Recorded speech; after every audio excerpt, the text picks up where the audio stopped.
বিরিঞ্চি বটপ্যাল আর গণ্ডূষ গায়েন একই পাড়ায় দুজনের বাস। বয়সটাও উভয়ের কাছাকাছি, তাই বন্ধুত্বটাও ঘনীভূত হয়েছে।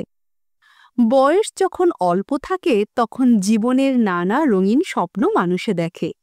হাতটাও তাই একটু দরাজ থাকে, কারণে অকারণে 2 পয়সা বেশি খরচ করে ফেলে। কিন্তু বিরিঞ্চি বটব্যাল আর গণ্ডূষ গায়েন সেই অলীক স্বপ্ন দেখার বয়স পেরিয়ে এসেছে। পয়সা জমিয়ে আনি সঞ্চয় করে কিভাবে টাকা তৈরি করা যায় সে সম্পর্কে দুজনেই বিশেষ ওয়াকিবহাল হয়ে উঠেছে। তাই উভয়ের জীবনের বন্ধুত্বও যেমন ঘন, আবার প্রতিযোগিতাও তেমনি তীব্র। আবার এই প্রতিযোগিতাটা জমে ওঠে রোজকার বাজার করার ব্যাপারে। কে কত সস্তায় বাজার করে আরেক বন্ধুর চোখ ফুটিয়ে দিতে পারে, এই নিয়ে প্রতিদ্বন্দ্বিতা চলে প্রত্যহ। গলির মোড়ে দেখা হয় বিরিঞ্চি বটব্যাল আর গণ্ডূষ গায়েনের। বটব্যালের মুখে চোখে বুদ্ধিমানের হাসি। কি হে গায়েন, আজকের বাজারটা কেমন হলো?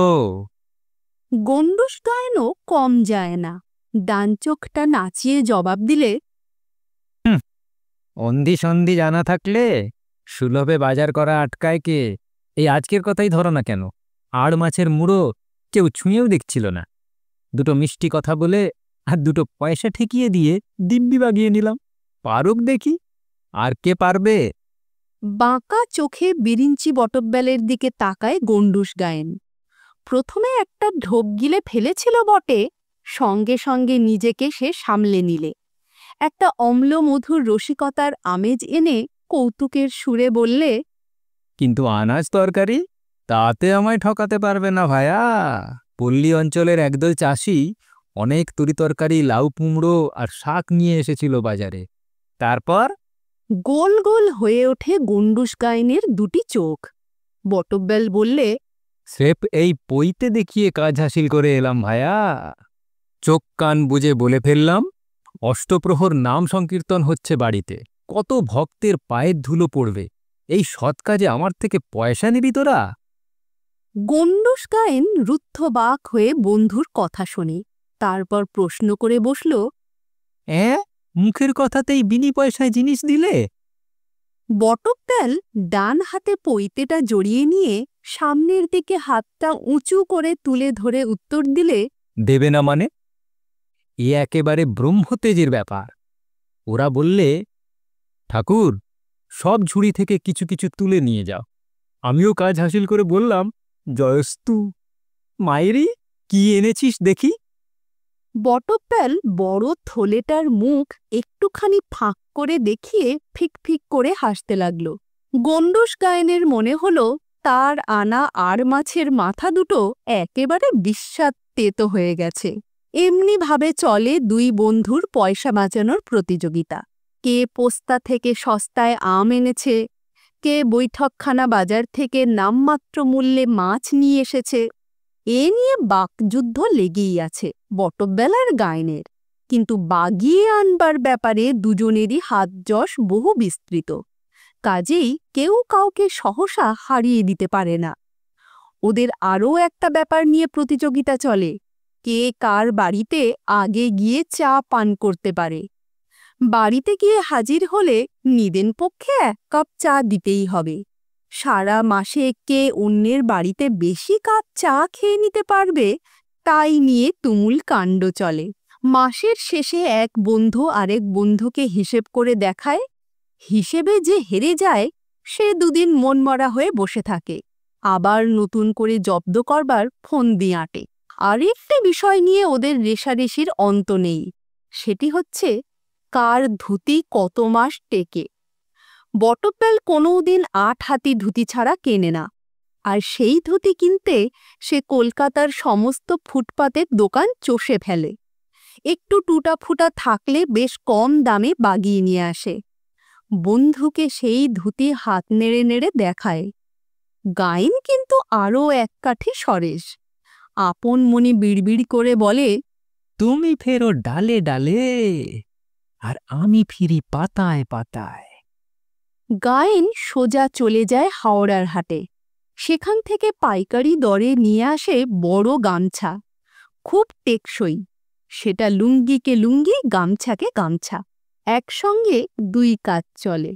আপন মনেই ফোড়ন কাটে গায়েন। দেখি আমার সঙ্গে কে কম্পিটিশনে আসবে, এসো। বাপ, এ হাওড়া হাটের মাল, কলকাতার ফুটপাতের ওছা জিনিস পাওনি, টেকসই বলে একে।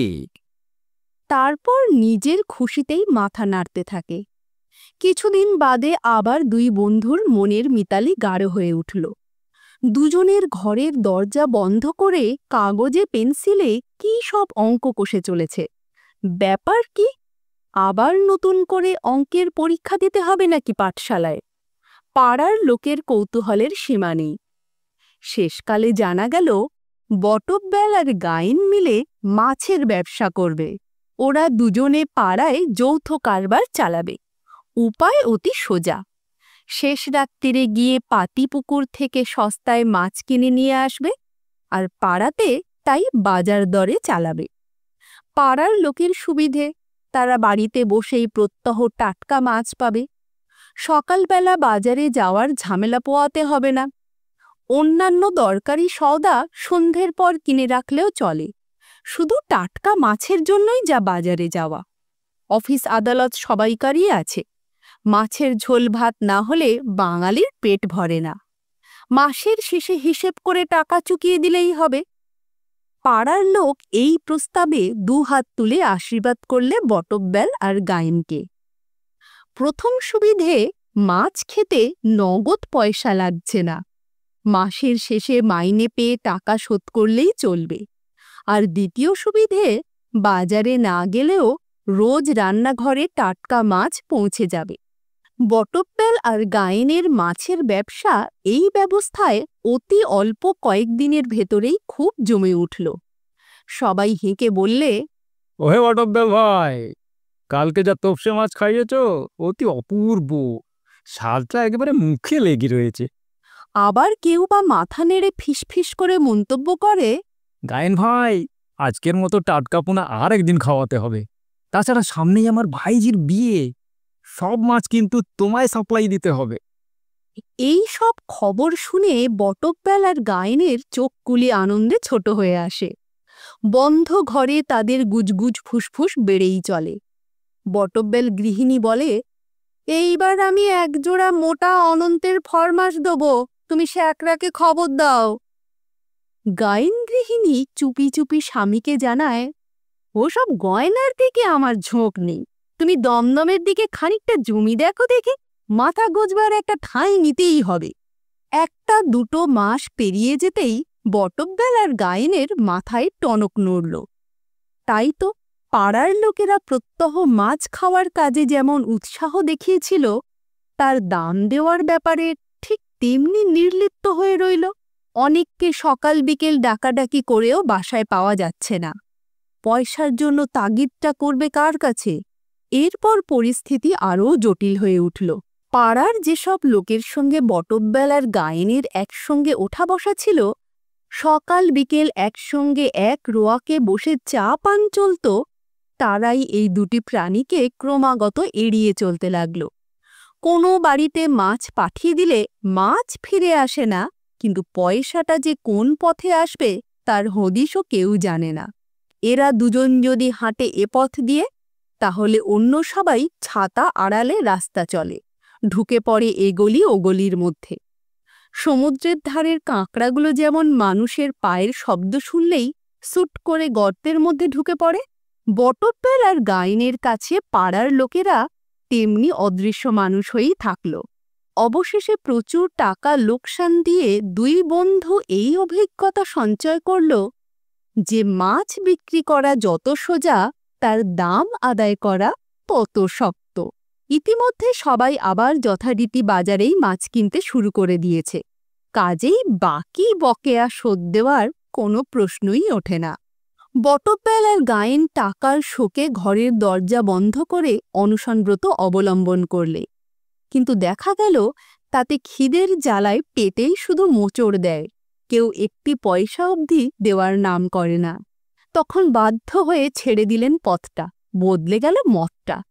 এমন অবস্থাতে পড়লে সবারই মত বদলায়, কিন্তু টাকার শোকে আর কাহা তো ঘরে বন্ধ থাকা যায়। অবশেষে ওরা দুজনে ঠিক করলে রোজকার ব্যাপারে খরচ কমিয়ে লোকসানের ক্ষতিপূরণ করতে হবে। বটতলাল সঙ্গে সঙ্গে একটা বিরাট ফর্দ তৈরি করে ফেললে কি কি পন্থায় দৈনন্দিন খরচ কমানো যায়। যথা, মাছ খাওয়াটা এখন বেশ কিছুদিন বন্ধ করা যেতে পারে। বাজার থেকে কুড়িয়ে বাড়িয়ে আলুর খোসা, কুমড়োর নাচা, পোকা খাওয়া বেগুন, পেঁয়াজের খোসা, ফেলে দেওয়া ডাঁটা, জল খাওয়া ডাব, কাঁঠালের বিচি ইত্যাদি সংগ্রহ করে এনে তরকারির সমস্যার সমাধান করা যেতে পারে। কয়লা বাঁচাতে দুবেলার রান্না দিনের বেলাতেই শেষ করে ঢাকা দিয়ে রাখতে হবে। নেহাত ঠেকায় না পড়লে সন্ধ্যের পর আলো জ্বালানো একেবারে বন্ধ করে রাখা। তাতে তেল আর ইলেকট্রিক খরচ বেঁচে যাবে। ধুতি পরা তুলে দিয়ে গামছায় কাজ চালানো, ভাত বা আটা না খেয়ে বাজরায় কাজ চালানো।